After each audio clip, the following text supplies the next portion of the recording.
Fringe group, as defined by the Collins Dictionary. A group that is on the periphery of a larger organization because its views are more extreme than the majority. Vocabulary.com defines fringe group as a social group holding marginal or extreme views. Free Dictionary Online defines fringe group as a group of people within a political party who hold extreme or minority views. YourDictionary.com. Fringe group, a set phrase to disassociate a mainstream organization, usually religious, from outcast radical members.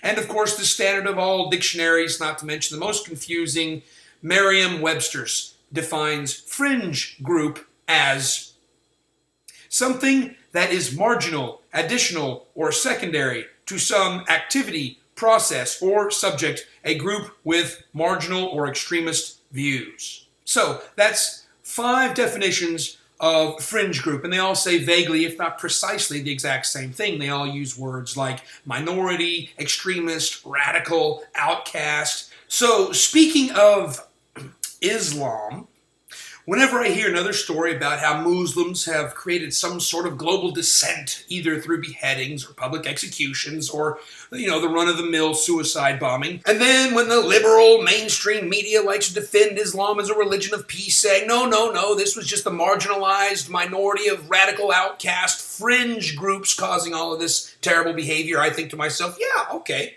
I know what that is. I know what a fringe group is because I'm just so smart.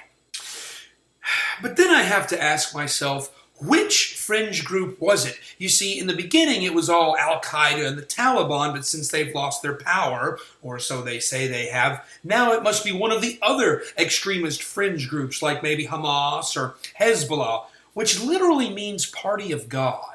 The people that want to destroy every living soul that believes in freedom and peace, not to mention a right to life in Israel. Or maybe they mean one of the other trendy little extremist fringe groups like Boko Haram, Al-Nusra, Abu Sayyaf, Al-Badir, Lashkar-e-Taiba, the Palestinian Liberation Front, Ansaru, Jamaah Islamiyah, the Abdullah Azam Brigades, and the list goes on and on and on. Or just maybe they mean one of the big boys like the Muslim Brotherhood who like to get together by the tens of thousands and chant death to the West and kill America. Or maybe ISIS, whose war budget is literally in the billions, and of course who like to execute homosexuals in public squares in front of chanting crowds and cut the hands and feet off of insubordinate children, or even cut the heads off of their own women because, they don't want to be raped. Or maybe they're just talking about the little fringe groups, the guys running around off on the side, the garden variety terrorists, the ones responsible for the shoe bomber, or the Beltway sniper, the Ford Hood shooter, the underwear bomber, the USS Cole bombers, the Madrid train bombers, the Baffy nightclub bombers, the London subway bombers, the Moscow theater attacks, the Boston Marathon bombers, Pan Am Flight 93, the First World Trade Center, the Bombay and Mumbai, India attacks,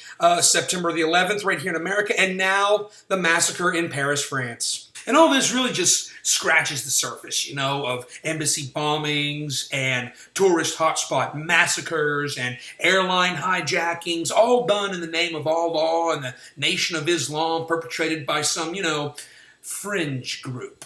But here's a question. If this is such a fringe group that everyone's talking about, then where's that vast Islamic majority that no one's talking about? Where's their voice on a global stage? Why aren't they speaking out in peace and acceptance against their brothers and sisters for creating this terroristic, deadly disturbance on a global scale? Where are they at? Well, I'll tell you where they're at. They're nowhere to be seen. That's where they're at. And you know why? Because Muslims don't just hate Christians, Jews, and atheists, or Shintos, Confucians, Buddhists, Hindus, or the aliens at Heaven's Gate, for crying out loud. Muslims also hate other Muslims. You got Kurdish Muslims trying to kill Shiite Muslims, and Shiite Muslims trying to kill Sunni Muslims, and Sunni Muslims trying to kill the Kurdish Muslims. You got ISIS Muslims trying to kill Syrian Muslims. You got black African Muslims in places like Sierra Leone trying to do ethnic cleansing against who? Other black Africans. So think about it, okay? If Any of the actions of these fringe groups are compelled by their fundamental belief in their religious law called Sharia. And if you include in that all of the Muslims that believe in and covet their Sharia law, well, you're talking about roughly 80% of 1.6 billion Muslims. 80%. That's roughly 1,200 million people. Well, this leads me to believe that Islam, the religion of peace, is more a collection of terrorist fringe groups, all a little different, but really one and the same. Which further leads me to believe that this ideology of terrorist activity and terrorism, well, that's more the standard than the exception. That's more the majority than the minority, which, by definition, ain't no fringe group. But here's the irony, okay? Any self-respecting warrior of all law within earshot of this blog is probably thinking to himself, ooh, the Christian is right. I don't like him. I do not like him, but the Christian is right. And despite that fact, there's still going to be people on the left who's going to shake their fist at me and proclaim the moral high ground by pointing out all the ills of Christianity throughout history. You know, oh, what about the Irish Republican Army and the Protestants, they'll say? And what about the Catholics and the Baptists, they'll say? And what about the Salem witch hunts? And oh, here's the big one, what about the Crusades? I mean, from 800 years ago. I mean, if it's so important to the left to maintain their iron grip on the moral high ground despite truth and reason and logic, then that's fine. They can have it, man. I will give it to them. But I'm just going to rip it right back when I ask them, well, how can the left be so quick to condemn Christianity for all of that, but so quick to defend Islam as the religion of peace for all of the aforementioned? Now, is the left so good that they can shamelessly champion the world organization that's either causing these atrocities to happen or allowing them to happen, and then turn around, woo, and proclaim, I have the moral high ground? Oh, man. Whew. I just don't get it. I don't understand. But before too many feelings get hurt, before too many people get offended, I'd like to talk about another group of Muslims.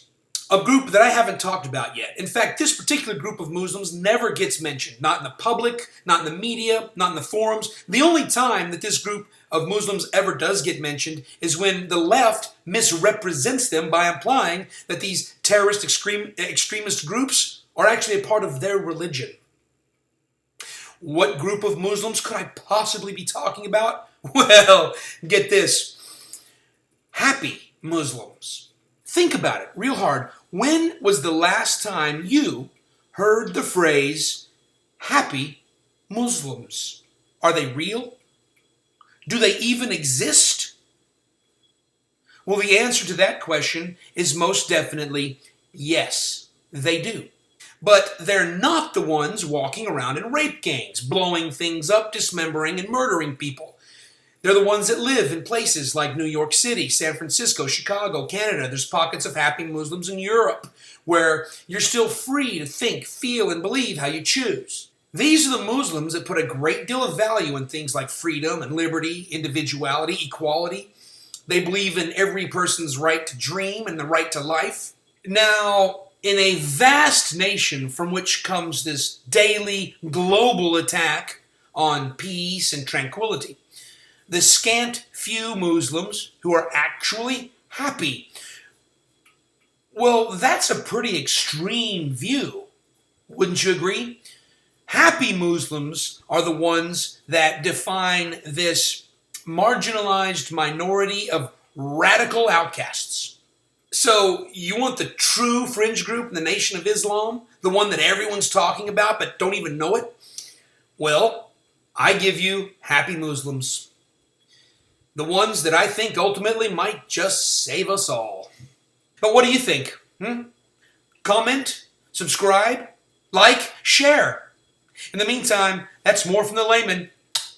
Peace out.